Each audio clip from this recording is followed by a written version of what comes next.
G'day guys and gal, it's been almost 3 years since it was announced that Henry Cavill was once again the absolute GOAT and would be producing a lore-friendly live-action Amazon show for Warhammer 40k. A dream come true for most Warhammer fans, especially since Henry stated that respecting the lore was his top priority, proving that by him departing the Witcher show because they shat all over the lore and GW itself spending ages negotiating with Amazon to ensure the lore is respected. Amazon also has like infinite money, so it would be one of the few backers who could bring the epic scale of 40k to life. Things were looking good, but what has happened since then? Is it still going ahead? After all, there were some reports that said it was cancelled, and others that say Ana de Armas or even Tom Cruise are now attached to the project. So what is actually true? How close are we to our legendary 40k live action show? Is it even going ahead? Before we get started, did you know that one of the best foods for longevity and health is actually olive oil? It's good for your heart, it's anti-inflammatory and antioxidant, improves brain health, improves bone density, which is great because olive oil slaps. However, it has to be extra virgin, just like yourself, and to meet a certain standard. So I'm very happy today to partner with Graza, an olive oil company that only sources from the best, has different types of olive oil, and unlike most super premium olive oils, won't break the bank. The quality isn't just good for your health, it genuinely tastes better with a fresher, richer flavor as opposed to the cheap stuff off the shelf you usually get. They have their sizzle cooking oil, their drizzle finishing oil, which is what you should put on your salad or for dipping bread. You can even choose if you want to have it in glass or plastic. Not to mention they also have olive oil spray, which I froth if you want a lighter touch, or you want to spray some bread with it before toasting. What I'm saying is that olive oil is important. The type of olive oil you get is important. So why waste time and money on mid-mass produced olive oils when you can get it from Graza? After all, it's not peptides that turn someone into a custodian, it's high quality olive oil. Lots of it. So to get 10% off your first order, then use the link below or code Majorkill. Cheers to Graza for sponsoring this video. Today we'll go over the latest news regarding Henry's 40k show,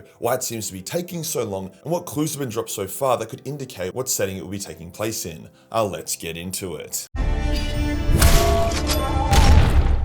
Now, when it was announced that Amazon, Warhammer, and Henry were coming together in December 2022, that wasn't the announcement that shit was locked in and going ahead. That was basically just hey, we think it would be cool if this happened. Amazon wanted to gauge interest from the fan base, GW wanted to bring more eyes to the product, Henry just loves 40k and now we could talk about it more. So the announcement, although maybe premature, was a win-win-win, but nothing was actually locked in at all. See, they had to go ahead with budget, settings, series, lore, deal structure, and many, many more things. After all, Games Workshop and Henry didn't want to end up in a Rings of Power situation where they had to sell their souls and allow the IP to get raped in order to secure the funding. Now, I do know a lot of people are worried about Amazon being involved because of Rings of Power, but at the end of the day, Amazon is just throwing the money at the projects. It's the writers, directors, and producers who come out with a product in the end. If that end product is good and gets a lot of people watching, then Amazon is happy. For example, the Fallout show slaps, The Boys slap, Reacher slaps. So if this show doesn't slap, it's not because Jeff Bezos forced them to include female space marines, it would be because of shit production and shit writing. Anyway, I'm getting sidetracked. For the next 2 years, the project would be in this uncertain phase, as at any moment it could be cancelled or confirmed.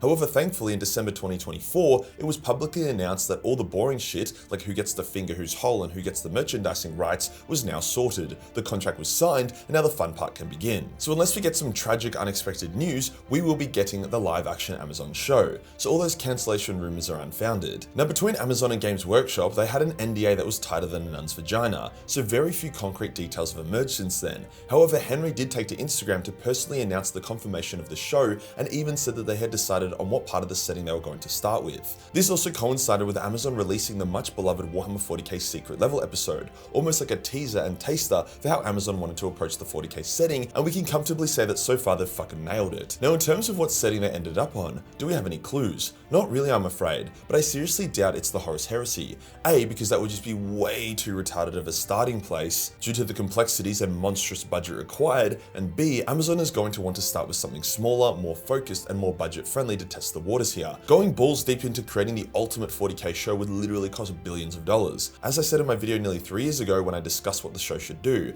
I adamantly stated that heavily focusing on Space Marines would not be a good starting point, and instead I think the Eisenhorn series would be an amazing place to kick things off. It's amazingly written, it's original, it has moments of humor, tragedy, triumph, romance, and even horror. It also does still have Space Marines in it. Not to mention Henry Cavill is going to star in this show and he would make a perfect Eisenhorn. His age is correct, he has the physicality and charisma. Now, there has been some pretty outlandish rumors about people who have been tapped on the shoulder to join the project. The other day, some random ass Facebook page made a post that has over 13,000 likes that confirmed Tom Cruise was joining the project, with an article describing how Tom Cruise had announced it live, side by side with a smiling Henry. with it even claiming toys with Cruz's likeness are already been teased. It also stated GW's stocks are up 15% since Cruz joined the project, and that even John Boyega was also confirmed, voicing an orc. And now none of the above has actually happened. The article is either the biggest half of delusion juice or just AI slop, or both. But people are so keen for news that all it takes is a Facebook post with a fake article and it will go viral. I seriously doubt Cruz will be a part of it. There was, however, a report soon after the 40k announcement that Cavil was approaching Ana de Armas to appear in the show. We don't know if this is true or not, and if it is, we don't yet know if she accepted. But if true, it definitely shapes up the setting they have been chosen to be Eisenhorn, as Ana de Armas would make a fantastic Elizabeth Beckwin, a companion of Eisenhorn who he also loves. The tragedy of their romance is that Eisenhorn is a psyker, Beckwin is a blank. Being around Beckwin makes Eisenhorn feel sick, and his every instinct is to loathe her and despise her, yet he loves her so much that his love breaks through that innate feeling of hatred for her. Further evidence to support Eisenhorn as the chosen setting is Dan Abnett delaying the release of Pandemonium, the final book in the Inquisition series, which started with Eisenhorn and seems to end with Pandemonium. Dan has confirmed that the book has been delayed out of his control. The theories behind this delay is firstly that the book has serious lore ramifications for the setting, and GW wants to tidy up a few things to get the lore to a specific point before Pandemonium shakes up the setting. Another theory is that the King in Yellow will get a model, and they want to synchronize the launch between the book and the model. I mean, after all, The End in Death, which was the 3-part ending to the legendary Horus Heresy series, was heavily connected to the lore of the Inquisition series and Pandemonium itself. However, another theory is that the TV show will take place during the Eisenhorn series, and if the show is successful, it will create seasons all the way through Eisenhorn, Ravenor, and the Beckwin Inquisition series. So they want to make sure Pandemonium is synchronized with the vision for the TV show, as they want to avoid a Game of Thrones situation. That is all theory crafting, but I honestly just can't imagine them going with any other series. Sure, they have Caiaphas Cain, with Cavil making an excellent Cain casting, but that is too lighthearted, and reading Cain books is more so a guilty pleasure to help take the occasional break from the grim darkness of 40k. Other series like Gaunt's Ghost are also solid, but again, I just don't think that's going to be their best starter. To be honest, I wouldn't even be mad if they made Eisenhorn, Cain, and Gaunt all played by Cavil all on their own show. While we're at it, we may as well cast Cavil as Valdor, the Emperor, in every single Primarch, including Vulcan and Jagadai. Now with that said, they could surprise us. The Carrion Throne is another plotline they could go after. It has an Eisenhorn-like Inquisitor Cavil could play, female supporting roles, ticks a lot of narrative boxes, and even features the Custodian Guard, which I know Cavil is horny for. And the Carrion Throne also feeds directly into the current setting, so if it is successful, Amazon can move forward into adapting Dark Imperium and the Dawn of Fire books. However, it does mean that Cavil would be given a very small starring role in the setting. Henry did say in 2021 that playing Valdor or a Primarch would be awesome, but this was also when the idea of a 40k show was a bit of a fantasy and not something that was happening at the time. Kinda like me saying I'd love to have a threesome with Transformers era Megan Fox and the Wolf of Wall Street era Margot Robbie. So to recap, what is currently confirmed? The show has been contractually locked in,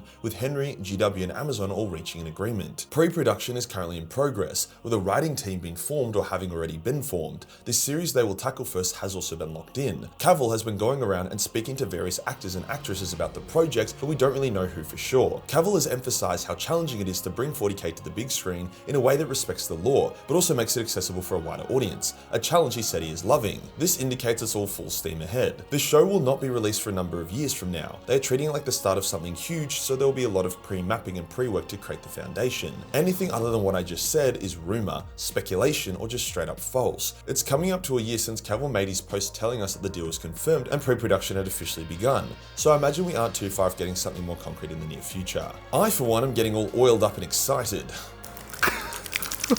That's actually fun. I genuinely believe this will be awesome. The amount of care that is going into it, from who's involved, how long it took to agree on specifics, the constant references to respecting the law, and the budget of Amazon, all the pieces are there. If they can't do it good, then no one can. If you enjoyed the video and you want to support the channel, then Patreon is the place to be. We have a bunch of awesome 40k fan art wallpapers, nude cosplay photo shoots, and always a boatload of Battle Maze 40 million hentai. Hit the subscribe button and hit the real subscribe button for more oiled up content. Join the Discord for more memes, and I'll see you on the next one. Peace.